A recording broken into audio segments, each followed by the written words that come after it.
धनबाद में सरकारी शराब की दुकान पर काम करने वाले लगभग 400 कर्मियों ने मैन पावर सप्लाई करने वाली पुरानी कंपनी A to Z पर 4 महीने से वेतन नहीं दिए जाने और वर्तमान कंपनी मार्शल पर 3 महीने से भुगतान नहीं देने का आरोप लगाया।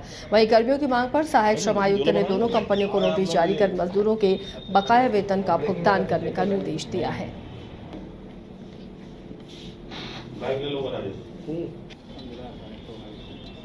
हम लोग का जो JSPCL का कमिश्नर जो है उनसे बात भी हुए साहब से, उनसे बात होने के बाद आश्वासन मिला है कि A to Z कंपनी का जो 5 करोड़ रुपया तसुल कर रखा है उस हिसाब से वो पेमेंट दिया जाएगा।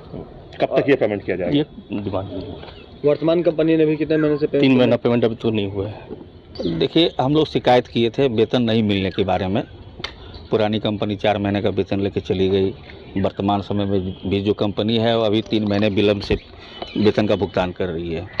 तो इन सब सारी समस्याओं को जो है श्रम अधीक्षक सर के पास हम लोग शिकायत किए थे।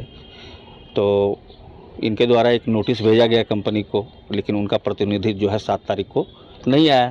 दोबारा उनको जो है नोटिस भेजा गया, फिर भी नहीं आया। तो अब सर से बात हुई हमारी, बोले कि 2 नोटिस जाने के बाद भी जो है वो कंपनी नहीं आ रही है। तो आप लोगों का जो मुख्य नियोक्ता है, मान लिया कि JSPCL, उसके द्वारा संचालित दुकान है, वो आउटसोर्सिंग को दिया गया था।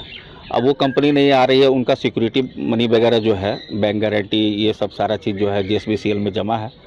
तो उनको जो है नोटिस करेंगे, उत्पाद सचिव को नोटिस किया जाएगा कि भाई आप मुख्य नियोक्ता हैं तो इनका वेतन का भुगतान उसके सिक्योरिटी मनी से कीजिए। ऐसा आश्वासन मिला है सर। कितने महीने का वेतन आप लोगों का बकाया है? अभी तक तो दोनों को जोड़ दिया जाए तो 7 महीने का वेतन बकाया है। इनकी तरफ से कुछ दिन पहले जो है A to Z कंपनी के विरुद्ध में जो है उनका कुछ महीने का जो वेतन भुगतान था वो कंपनी द्वारा नहीं किया गया था। इस संबंध में लगभग 400 मजदूरों के द्वारा जो है यहाँ शिकायत की गई थी। तो हम लोगों ने पहले नोटिस निर्गत किया था A to Z कंपनी को, तो पिछली तिथि में वो उपस्थित नहीं हुए थे। फिर उनको आज का डेट दिया गया था और आज भी जो है कंपनी की तरफ से कोई भी प्रतिनिधि उपस्थित नहीं हुआ। तो अब चूँकि कॉन्ट्रैक्टर की तरफ से किसी तरह का रिस्पांस नहीं आ रहा है, तो अब हम लोग जो है विभाग को जो है पत्र प्रेषित करने जा रहे हैं, क्योंकि चूँकि मुख्य नियोजक के रूप में उत्पाद विभाग है।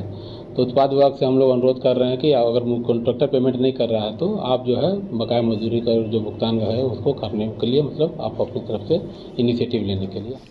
एमिटी यूनिवर्सिटी का पटना और रांची कैंपस पिछले कई सालों से लगातार शिक्षा के क्षेत्र में अनमैच्ड एक्सीलेंस प्रदान कर रही है। यूनिवर्सिटी रिसर्च और इनोवेशन और के कल्चर को बढ़ावा देती है और यही कारण है कि यहाँ के शिक्षकों और छात्रों ने मिलकर अब तक 1000 से ज्यादा रिसर्च पेपर और 100 से ज्यादा पेटेंट फाइल किए हैं। 26 से अधिक पेटेंट पब्लिश्ड हुए हैं और 3 पेटेंट ग्रांट भी हो चुके हैं। और यही नहीं, यहाँ के फैकल्टीज और स्टूडेंट 100 से अधिक किताबें पब्लिश भी कर चुके हैं।